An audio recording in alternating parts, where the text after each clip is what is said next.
Good day and welcome to Letters and Politics. I'm Mitch Jeserich. Today we're going to be in conversation about how Project 2025 is seemingly becoming a reality.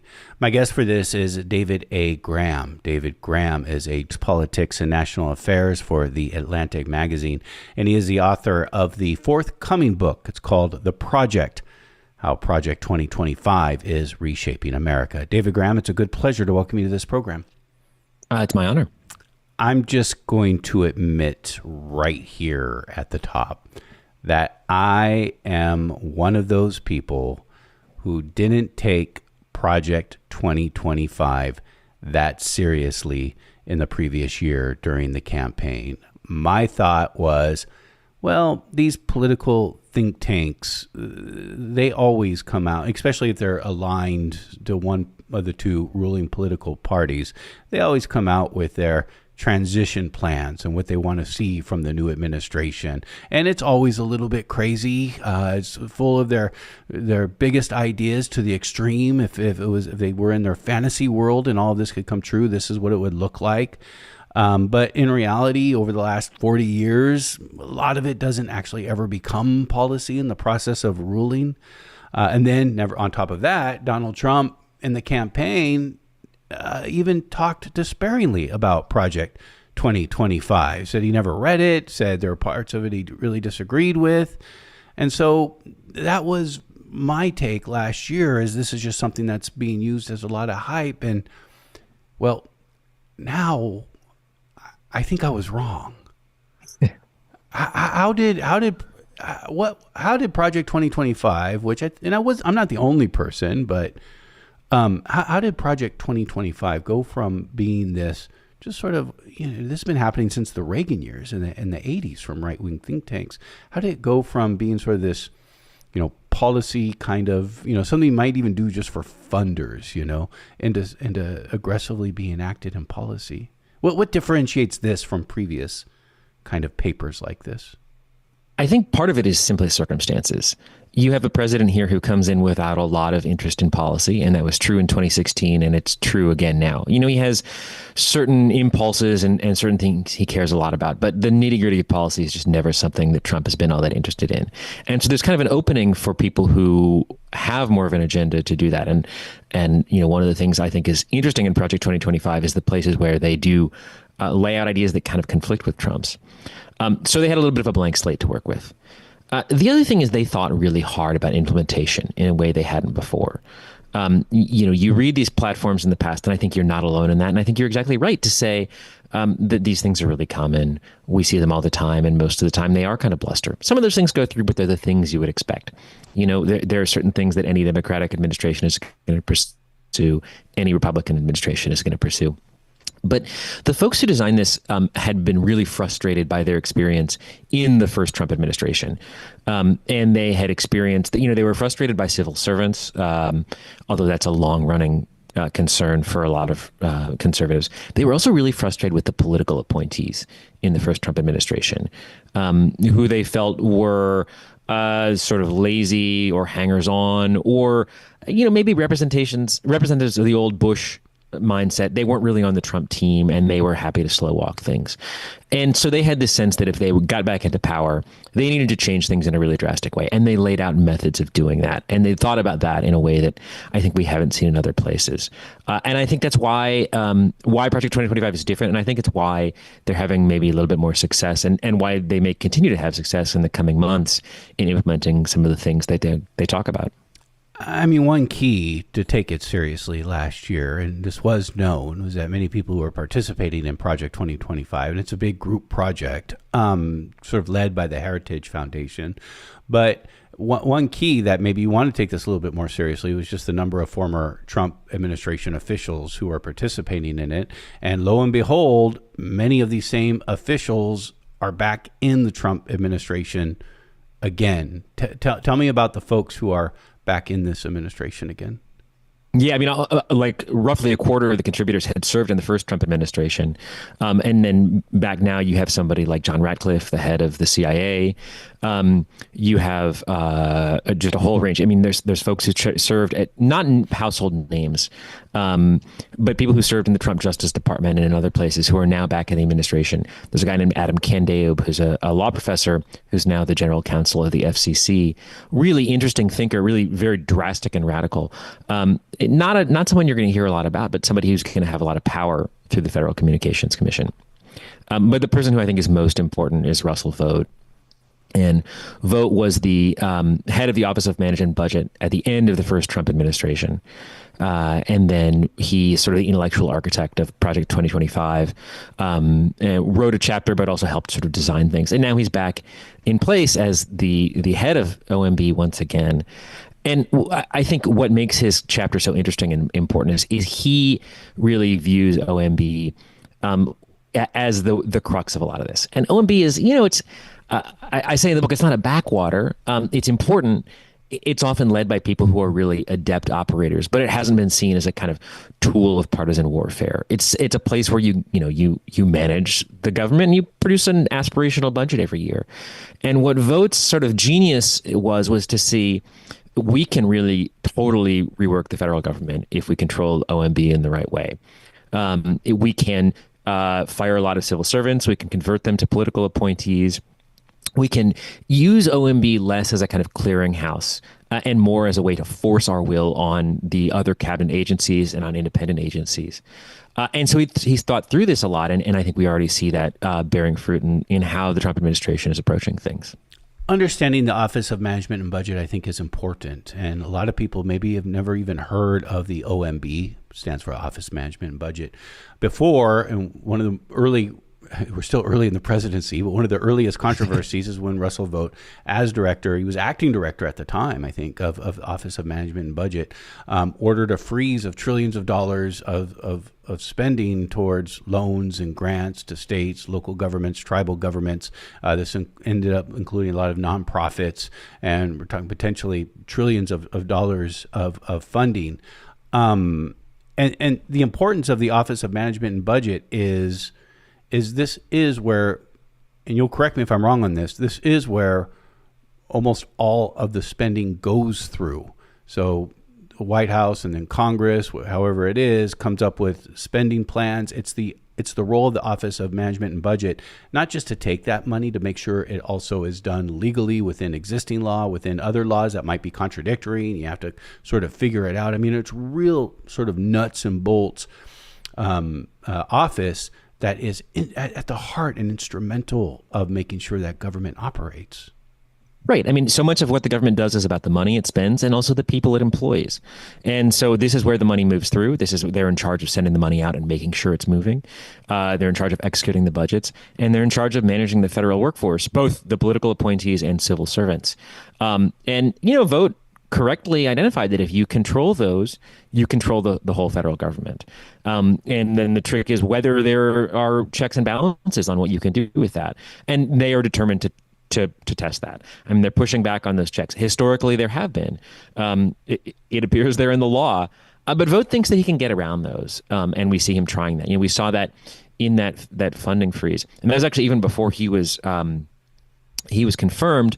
But it's right out of his playbook. It's something he's talked about in Project 2025 and elsewhere. This idea that the president should be able to impound funds. And it's, this is not something, it's a really radical idea. Impoundment is something that presidents talked about and used occasionally through a lot of American history. And then in the 1970s, Congress, upset about Richard Nixon impounding funds, passed a law that said you cannot do that. We appropriate the money and you have to spend it. And Vought believes that this is unconstitutional, that this law is unconstitutional. And he also sees this as a important way for the president to do what he wants to do.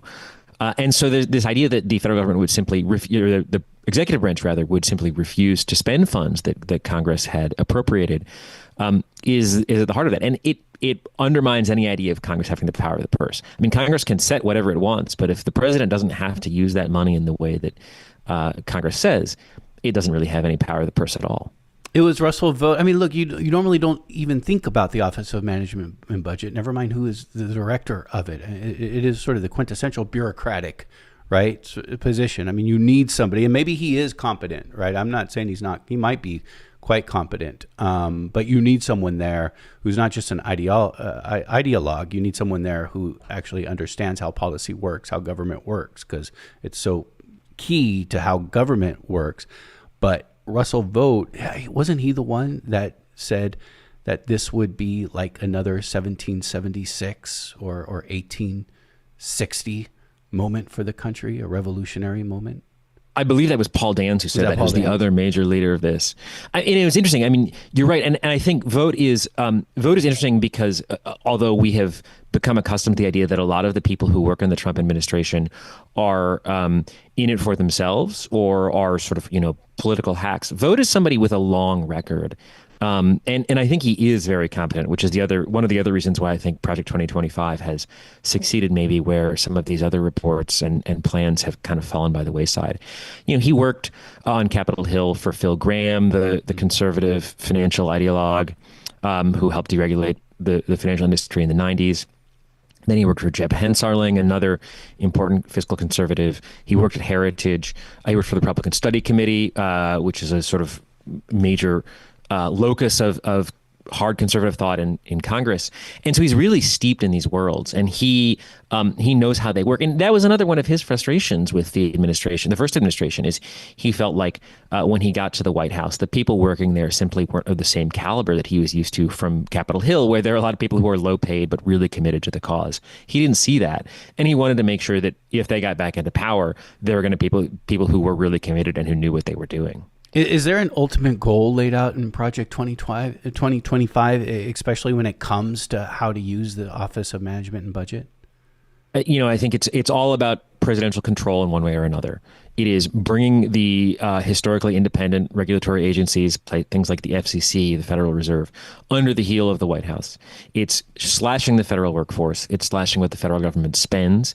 And it's making many more of those federal positions political appointees, so that a president can fire them at will, and he can make everything much more political. I mean, throughout the project, you see arguments that basically that parts of the government are too independent, and that's independent both in a political sense, but also independent. For example, they're too devoted to following science and following rigorous data, and they should be devoted to executing a political goal instead. And so all of these things are designed to do that, to make the president more powerful and able to just direct the federal government kind of at his whim. There's always has been a feeling, right, that regardless of who, a president only has so much space that they can move the country in one direction or the other. But fundamentally, the country is still going to be moving in the same direction, regardless of the president from either party. Yeah, I mean, I think that's a way in which that's very true. And the civil service is kind of designed that way. This is something we've had since the 1880s. And the problem there was that it was staffed by political hacks. And Congress said enough and instituted a professional staff of people who wouldn't leave every time there was a new president. And that was important partly because the country was growing and the government was growing. And it was much smaller then than it is now. For something of this size to try to replace all these workers and the kind of expertise in the government every 4 or 8 years would be unthinkable. And this is a way in which I think, to your point, like Project 2025 is not really conservative. It is radical. It is very right wing, but it's not conservative. It's about a really drastic change in the way the government and the country works.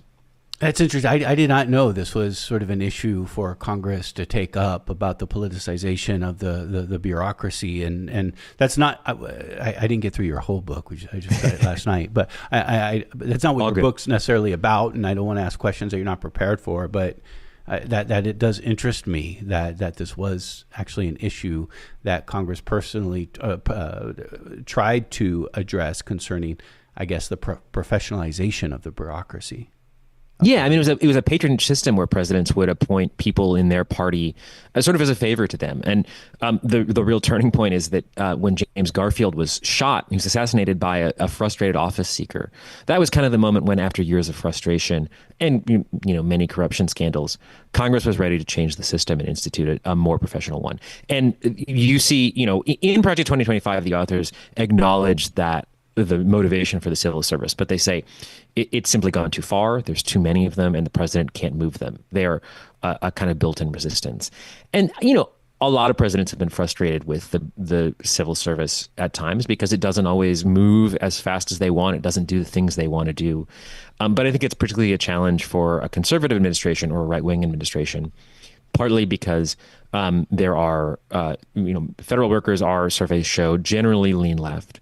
But also because they're devoted to the law as it stands. And those are things that Trump and Russell Vought and other people in this orbit simply don't want to have to deal with. Do you think that this is a departure from earlier positions? And sometimes I do wonder that maybe this is just an extreme version of it, because I can't help but think back to the anti-tax crusader, Grover Norquist, who I think said once something to the effect that he'd like to shrink government to the size where he could drown it in the bathtub. And that, in a way, that sort of feels like what's happening right now. Yeah, I think that's right. It's definitely in that lineage. And some of the things you read in here are pretty standard conservative or right-wing talking points. And some of them are a little bit different. I think particularly the kind of social conservatism in here on a policy basis, it sticks out. But there is a lineage. I mean, this is a connection. And one of the things that I think is most surprising, that Norquist quote, I think, is famous partly because it was him coming out and saying it openly. And often you have people accusing partisans of hiding what they really want to do. And Project 2025 is notable because they not only laid out these really radical plans, but they put it out on the internet 18 months before an election and sort of dared people to read it and take it seriously.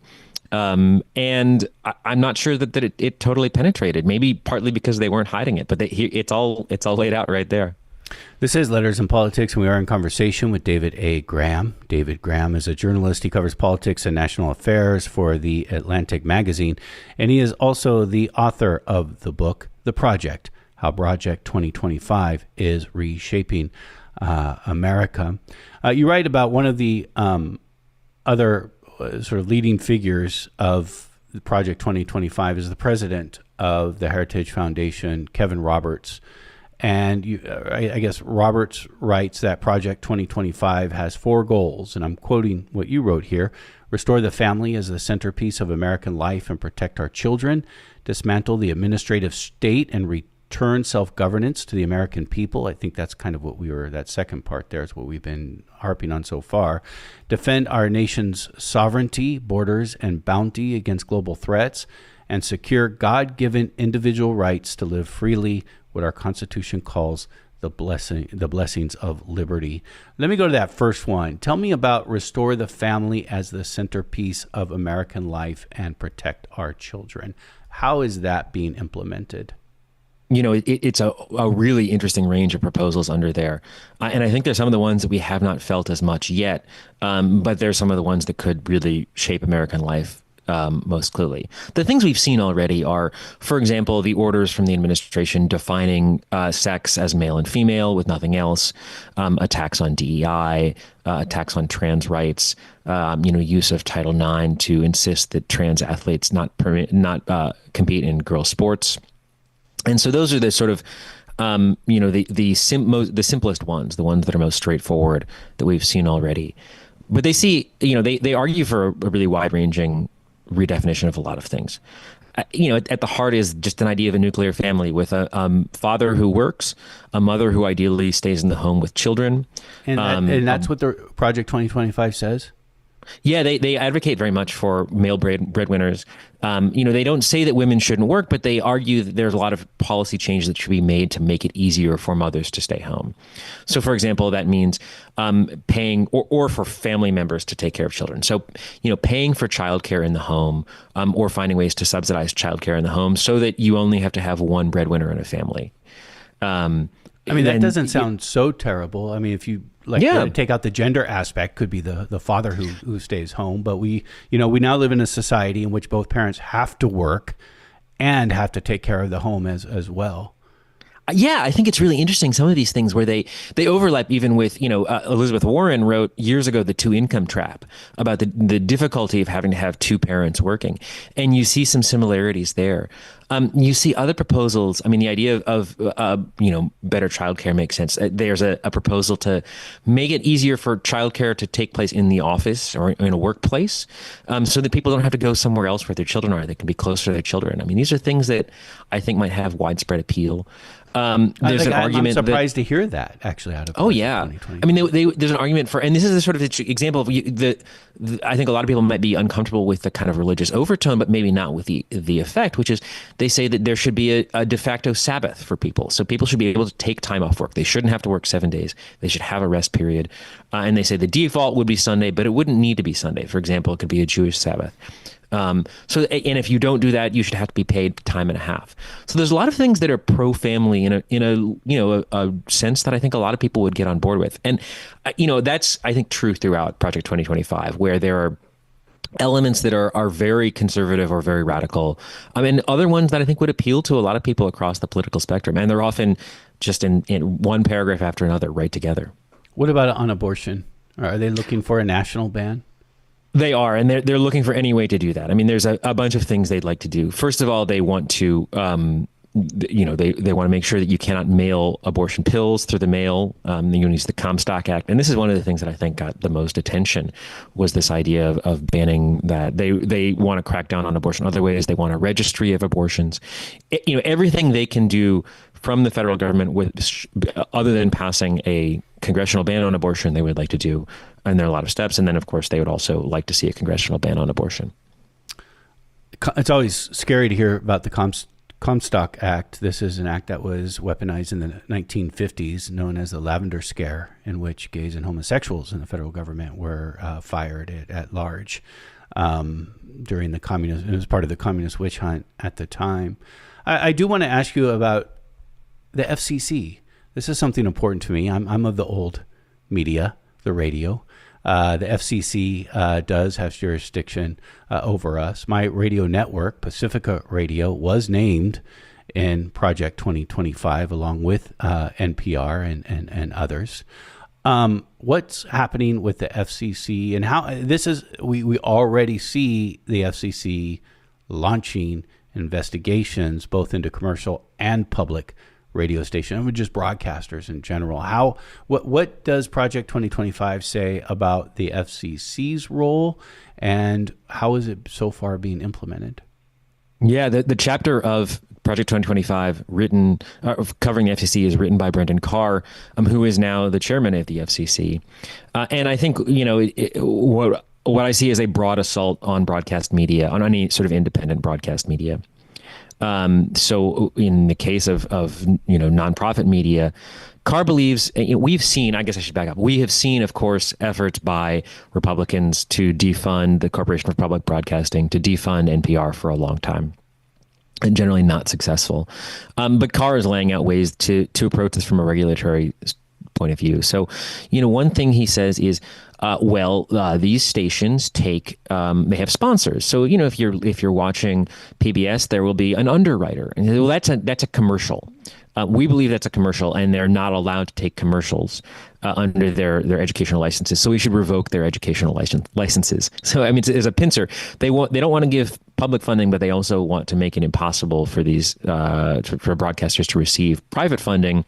Through nonprofits and other things. And so Carr has already sent a letter to PBS and NPR asking to investigate those things.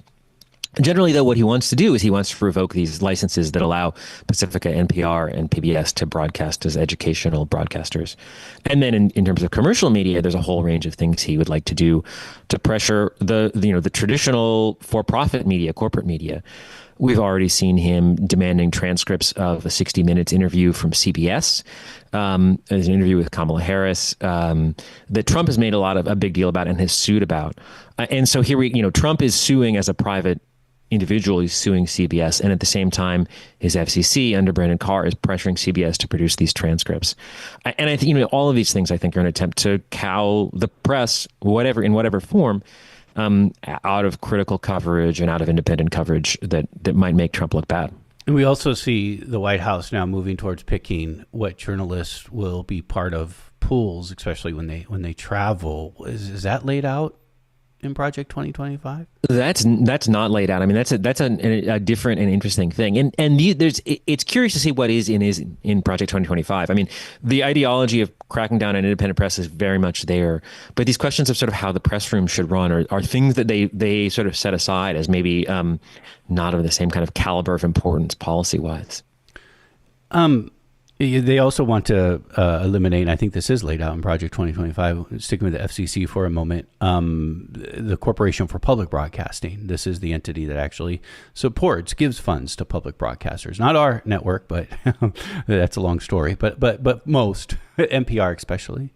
And people. That's right. And it's, the reasoning that they offer here is very blunt. I mean, they simply say, people who consume public broadcasting tend to be, surveys suggest that people who consume public broadcasting lean left, and therefore these must be liberal propaganda networks, and we should defund them and eliminate them.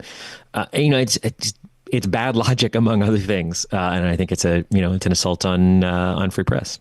I mean, it's for us, we don't take corporate underwriting either, and I don't mean to make this about us, but you do see the commercials on PBS, and it's hard. I'm sorry, I do think they are commercials. I don't think they're wrong about that. They're straight commercials.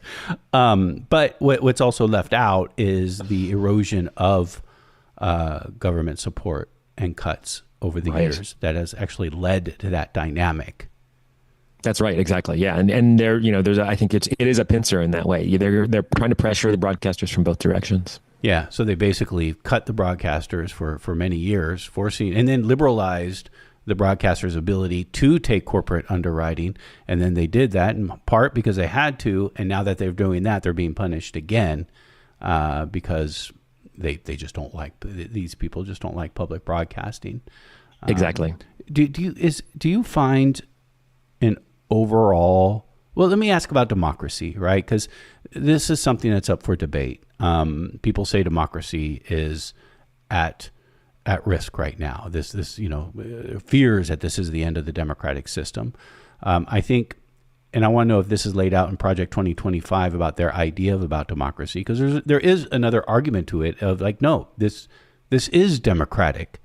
Donald Trump won the election. He should have control from winning the election over how the executive branch operates. This is actually more democratic than having this bureaucratic state limiting what a president who is the head of the executive branch can do.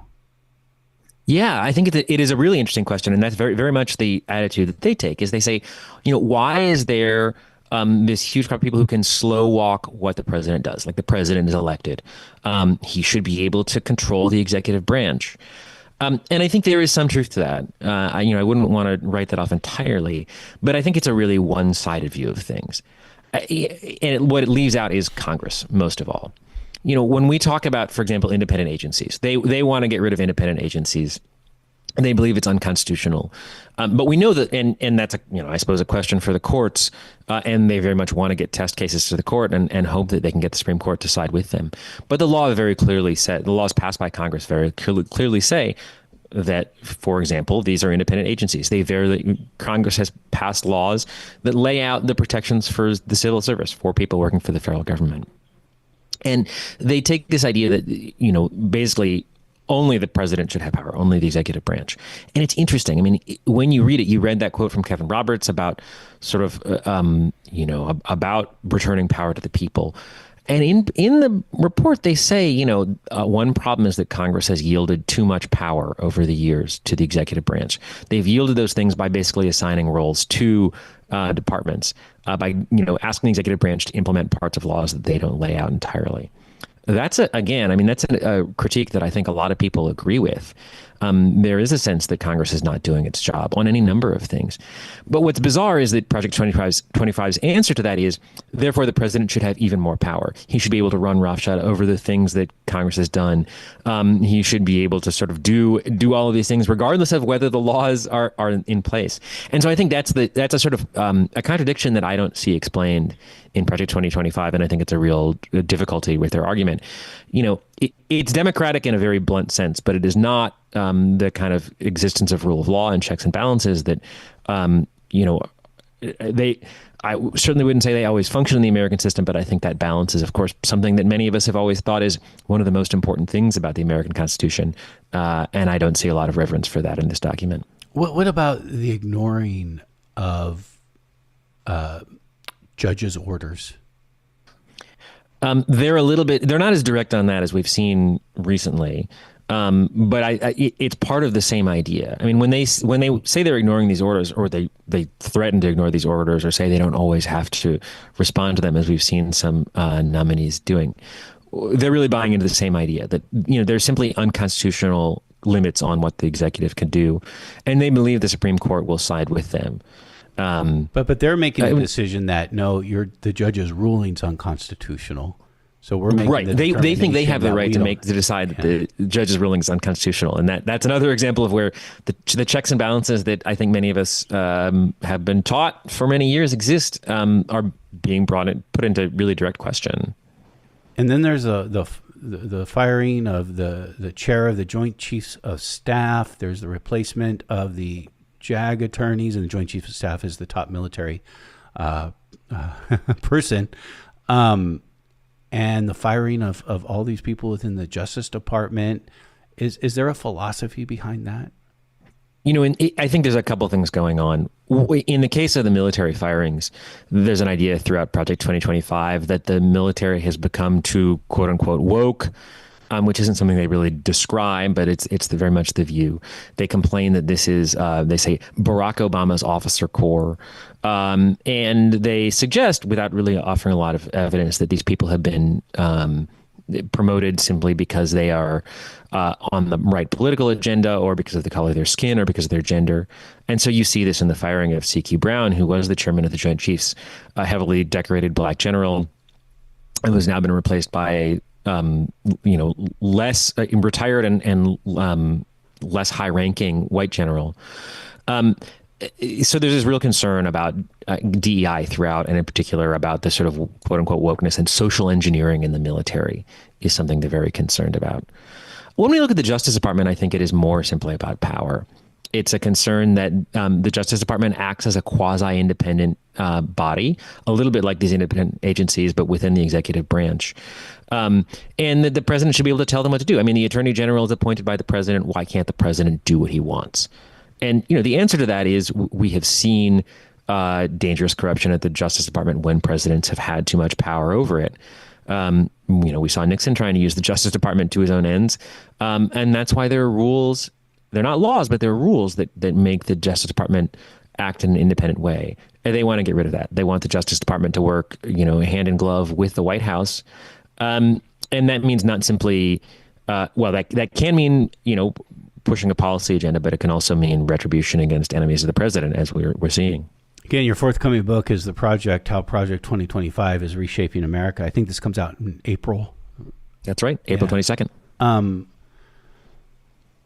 Somebody who's paid a great amount of attention to Project 2025, as you must, to write a book about it.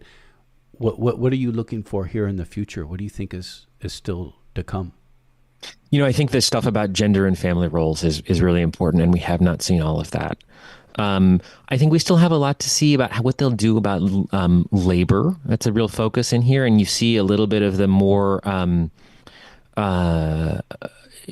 maybe quasi-populist side of the new Republican Party. It's not friendliness to labor unions, but it's a little bit less animosity, and there are steps to really check corporate power and to try to put some power in the hands of workers, which I think are really intriguing. How so? It's interesting. They say, we should antagonize unions, where a lot of Republican administrations have specifically set out to antagonize unions. But what they want to do is they want to make sure there are things like workers' councils, which are a little bit of a watered down version. And they want to make it easier for people to organize, which is not historically been a Republican idea. Now, there are different factions within the administration. So on the one hand, you see this idea that we should antagonize unions and we should make it easier to organize. On the other hand, one of the first moves the administration made was to fire the very pro-labor general counsel of the National Labor Relations Board. So we'll see where their actions go on that. And then one other thing maybe is environment. I mean, across the board, the focus on energy and the environment is finding ways to drill, baby, drill, to knock down any kind of research, any kind of protections, any efforts along the lines of climate change, really in a very sweeping way. To privatize science, to make NOAA less of a public agency, to close a lot of the important research that we've seen. And so I think that's really important, and that's something that's going to take time. But if they're successful, could be very dangerous for the country and have an impact for decades to come, even if some of these other things get changed back. David A. Graham has been our guest. Again, David Graham's a journalist. He covers politics and national affairs for The Atlantic magazine, and he is the author of the forthcoming book that he generously joined us to talk about before it's actually out. It's called The Project, How Project 2025 is Reshaping America. David Graham, I thank you very much. Oh, thank you. It's been a pleasure.